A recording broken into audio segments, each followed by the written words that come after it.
Hello and welcome to Shakuntalan classes. दोस्तों, आज हम बात करने जा रहे हैं कंपनीज एक्ट 2013 के बारे में।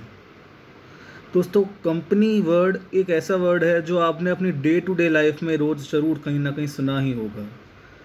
कंपनी भी एक फॉर्म ऑफ ऑर्गेनाइजेशन ही है जिसमें बिजनेस होता है। बिजनेस ऑर्गेनाइजेशंस और कई तरीके की होती हैं, जैसे कि सोल प्रोप्राइटरशिप और पार्टनरशिप। सोल प्रोप्राइटरशिप एक ऐसी बिजनेस ऑर्गेनाइजेशन होती है जिसमें केवल एक ही ट्रेडर काम करता है। पार्टनरशिप फर्म एक ऐसी फर्म होती है जहाँ पे एक से ज़्यादा लोग काम करते हैं और उससे जो प्रॉफिट बनता है वो प्रॉफिट वो आपस में शेयर करते हैं। उसी तरीके से कंपनी भी एक ऑर्गेनाइजेशन होती है जिसमें एक दो या चार पांच नहीं पर काफ़ी सारे मेंबर्स होते हैं जो शेयर होल्डर्स होते हैं। कंपनी फॉर्म सोल प्रोप्राइटरशिप और पार्टनरशिप फर्म से काफ़ी अलग होती है। कंपनीज एक्ट 2013 से गवर्न होती है। कंपनीज एक्ट 2013 पूरे इंडिया में एप्लीकेबल है। कंपनीज एक्ट 2013 30 अगस्त 2013 से एनफोर्स हुआ था और इस कंपनीज एक्ट 2013 के प्रोविज़न हर उस कंपनी पे लगेंगे जो कंपनीज एक्ट में इंडिया में इनकॉर्पोरेट हुई है। कंपनी शब्द की जो परिभाषा है, जो उसकी डेफिनेशन है, वो कंपनीज एक्ट 2013 के सेक्शन 2 क्लॉज 20 में दे रखी है, जिसके हिसाब से एक कंपनी जो कि कंपनीज एक्ट 2013 के अंडर या किसी और कंपनी लॉ के अंडर इनकॉर्पोरेट हुई है, ऐसी कंपनी को इंडिया में कंपनी का दर्जा दिया जाता है। A company incorporated under Companies Act 2013 or any other previous company law is a company। दोस्तों, एक इंसान का जब जी करे वो तब बिजनेस शुरू कर सकता है, लेकिन कंपनी के केस में ऐसा नहीं है। कंपनी को बिजनेस शुरू करने में टाइम लगता है। एक कंपनी को बहुत सारी फॉर्मेलिटीज़ पूरी करनी पड़ती हैं जिससे पहले वो अपना बिजनेस स्टार्ट कर सके। लेकिन कंपनी को एग्जिस्टेंस में आने के लिए सबसे पहली चीज़ जो चाहिए होती है वो है इनकॉर्पोरेशन। इनकॉर्पोरेशन होने के बाद ही एक कंपनी अपने आगे के काम शुरू कर सकती है, जैसे कि फंड्स इकट्ठा करना और असेट्स खरीदना। इससे पहले एक कंपनी कोई बिजनेस स्टार्ट नहीं कर सकती। तो एक कंपनी जब इनकॉर्पोरेट होती है तो वो लीगली एग्जिस्टेंस में आ जाती है। The process by which a company comes into existence is through incorporation। जब एक कंपनी इनकॉर्पोरेट हो जाती है तो वो एक आर्टिफिशियल पर्सन बन जाती है और लॉ में उसको एक पर्सन की तरह ट्रीट किया जाता है। The process by which a company comes into existence is through incorporation। When a company is incorporated, it is clothed with a legal personality with the following features। Perpetual succession. इस term perpetual succession का ये मतलब है कि company कभी ख़त्म नहीं होती, वो हमेशा आगे ही चलती रहती है। एक कंपनी के मेंबर्स चाहे मर जाएं, चाहे वो कंपनी को छोड़ जाएं, लेकिन उससे कंपनी की एग्जिस्टेंस पे कोई फ़र्क नहीं पड़ता, क्योंकि कंपनी की एग्जिस्टेंस उनके मेंबर्स की एग्जिस्टेंस पे डिपेंडेंट नहीं है। A company is treated as separate from its members who may die or change without affecting the company's existence। Limited liability. तो भाई ये एक बहुत ही कमाल का फीचर है जो एक कंपनी फॉर्म ऑफ ऑर्गेनाइजेशन को सोल प्रोप्राइटरशिप या पार्टनरशिप फॉर्म से बहुत अलग बनाता है। इसके हिसाब से जो कंपनी के मेंबर्स हैं उनकी लाइबिलिटी केवल उनके शेयर के अनपेड अमाउंट तक ही लिमिटेड है। उनकी लाइबिलिटी उनके पर्सनल एसेट्स को बेच के फुलफ़िल नहीं की जा सकती, जबकि सोल प्रोप्राइटरशिप या पार्टनरशिप फर्म में पार्टनर्स के या ट्रेडर के पर्सनल एसेट्स को बेचकर भी उसकी लाइबिलिटीज़ को पे ऑफ किया जाता है। Creditors of the company can sue only the company and not its members।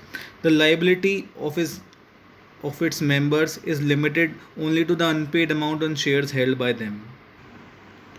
एक कंपनी को लॉ के अंदर एक आर्टिफिशियल पर्सन की तरह ट्रीट किया जाता है। फिक्टिशियस नहीं, आर्टिफिशियल। इन दोनों में फ़र्क है। फिक्टिशियस मतलब तो एक ऐसा पर्सन जो एग्जिस्ट ही नहीं करता, लेकिन आर्टिफिशियल एक ऐसा पर्सन जो एग्जिस्ट तो करता है पर वो रियल नहीं है और लिविंग नहीं है। तो क्योंकि कंपनी एक आर्टिफिशियल पर्सन है, एक रियल पर्सन नहीं है, तो उसको किसी एक ह्यूमन एजेंसी की ज़रूरत पड़ती है जिसके थ्रू वो एक्ट कर सके। और वो ह्यूमन एजेंसी इस केस में कौन है? उनके डायरेक्टर्स या शेयर होल्डर्स। जो एक कंपनी के डायरेक्टर्स होते हैं, यही सारे कंपनी के कामों की देख रेख करते हैं और सारा काम इन्हीं के सुपरविज़न में होता है। लेकिन ये डायरेक्टर्स मेंबर्स को किसी काम के लिए लायबल नहीं हैं। ये डायरेक्टर्स मेंबर्स के एजेंट नहीं हैं। A company is an artificial person which can only act through some human agency of directors and members. The directors are responsible for management of the company. The directors are not the agent of the members of the company. Common seal. Her company के पास अपनी एक seal होती है जो एक unique seal होती है। ये सील कंपनी के डॉक्यूमेंट्स पे लगाई जाती है डायरेक्टर्स के अप्रूवल के बाद। इस सील को कंपनी के सिग्नेचर की तरह ट्रीट किया जाता है। यानी अगर ये सील कंपनी के किसी डॉक्यूमेंट पर है तो माना जाता है कि कंपनी ने उस डॉक्यूमेंट को पढ़ लिया है और उसके टर्म्स एंड कंडीशंस को वो एक्सेप्ट करती है। अगर एक बार डॉक्यूमेंट पे ये सील लग गई तो डॉक्यूमेंट में कोई टर्म्स एंड कंडीशंस है या कोई ऑब्लिगेशन है कंपनी की, तो वो कंपनी को फुलफ़िल करनी ही पड़ेगी। वो उस बात से मुकर नहीं सकती, नहीं तो इसके लीगल एक्शंस लिए जा सकते हैं। तो इसी से समझ आता है कि एक सील कितनी इम्पॉर्टेंट है कंपनी के लिए। इसी वजह से इस सील को बहुत ही सेफ कस्टडी में रखा जाता है ताकि इसका कहीं मिसयूज़ ना हो सके। A common seal is a metallic seal of a company which can be affixed only with the approval of the board of directors of the company. It is like the official signature of the company to any documents to which it is affixed and binds the company to such documents. Separate legal entity. ये एक company का बहुत ही unique feature है जो बाकी तरीके के entities में देखने को नहीं मिलता। जैसा कि हम पहले भी डिस्कस कर चुके हैं कि लॉ कंपनी को एक आर्टिफिशियल पर्सन मानता है। इस वजह से कंपनी को उसके मेंबर्स से अलग ट्रीट किया जाता है। एक कंपनी अपने नाम पे प्रॉपर्टी होल्ड कर सकती है और वो कंपनी अपने ही नाम पे और लाइबिलिटीज़ भी इनकर कर सकती है, जैसे कि कोई बैंक लोन। कंपनी की प्रॉपर्टी मेंबर्स की प्रॉपर्टी नहीं है और कंपनी की लाइबिलिटी भी मेंबर्स की लाइबिलिटी नहीं है। एक कंपनी अपने नाम पे केस कर सकती है और कंपनी के खुद के नाम पे भी केस हो सकता है।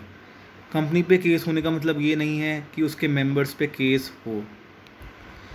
ये जो प्रिंसिपल है सेपरेट लीगल एंटिटी का, ये आया था एक बहुत ही रिनाउंड केस जिसका नाम है सैलमन वर्सेस सैलमन। एक बंदा जिसका नाम था सैलमन, उसने एक कंपनी इनकॉर्पोरेट करी सैलमन एंड को लिमिटेड के नाम से, जिसमें कुल 7 शेयर होल्डर्स या सब्सक्राइबर्स थे, जिसमें वो खुद, उसकी वाइफ, उसके 4 लड़के और एक लड़की थी। उसकी वाइफ, डॉटर और 4 बच्चों के पास 1 पाउंड का 1 शेयर था और वो खुद एक सिक्योर क्रेडिटर था अपनी ही कंपनी का। कुछ टाइम बाद ख़राब इकोनॉमिक कंडीशंस की वजह से उसकी कंपनी बैंकरप्ट हो गई। ऐसे सूरत में जब सैलमन खुद एक सिक्योर क्रेडिटर था तो पहले पेमेंट की प्रेफरेंस उसे दी गई। ऐसे टाइम पे अनसिक्योर क्रेडिटर्स ने कहा कि जब सैलमन की ही कंपनी है तो सबसे पहले पैसे सैलमन को क्यों मिले। सैलमन अपनी ही कंपनी का मैनेजर था और लोगों को ये बात लग रही थी कि उसे पहले पैसा नहीं मिलना चाहिए, लेकिन कोर्ट का ओपिनियन इस मामले में थोड़ा अलग था। लॉर्ड मैकनागटन ने ये कहा कि एक कंपनी लॉ के अकॉर्डिंग उसके मेंबर्स से अलग होती है। कंपनी की लाइबिलिटी मेंबर की लाइबिलिटी नहीं है और कंपनी के असेट्स मेंबर्स के असेट नहीं है। Lord Macnaghten held that the company at law is a different person altogether from the subscribers to the memorandum, and therefore It may be that after incorporation the business is precisely the same as it was before, and the same persons and are managers, and the same hand receive the profits. The company in law, the agent of subscriber, is not the agent of the subscribers or trustee of them, nor are the subscribers or members liable in any shape or form except to the extent and in the manner provided in the act. तो इसमें भी यही बात की गई कि पहले पैसा डिमेंचर होल्डर्स को मिलेगा यानी क्रेडिटर्स को मिलेगा, और उसके बाद शेयर होल्डर्स को, और शेयर होल्डर्स केवल पे करने के लिए उतना ही लायबल हैं जितना उनका अनपेड अमाउंट है उनके शेयर्स पे। तो इन सारी बातों से ये बात साफ साबित होती है कि एक कंपनी की एक खुद की अलग एग्जिस्टेंस है जो उसकी शेयर होल्डर से अलग है, और चाहे भले ही केवल एक ही मेंबर ने कंपनी की सारी शेयर होल्डर ले रखी है, लेकिन कंपनी और शेयर होल्डर हर सूरत में अलग ही रहेंगे। In this case, it was clearly established that a company has its own existence and shareholders cannot be held liable for the acts even though they virtually holds the entire share capital. लेकिन एक ऐसे law के misuse होने के chances भी बहुत हैं। तो ये लॉ एक एब्सोल्यूट लॉ नहीं है, इस लॉ के एक्सेप्शंस हैं जो हम आगे क्लास में डिस्कस करेंगे। Thank you.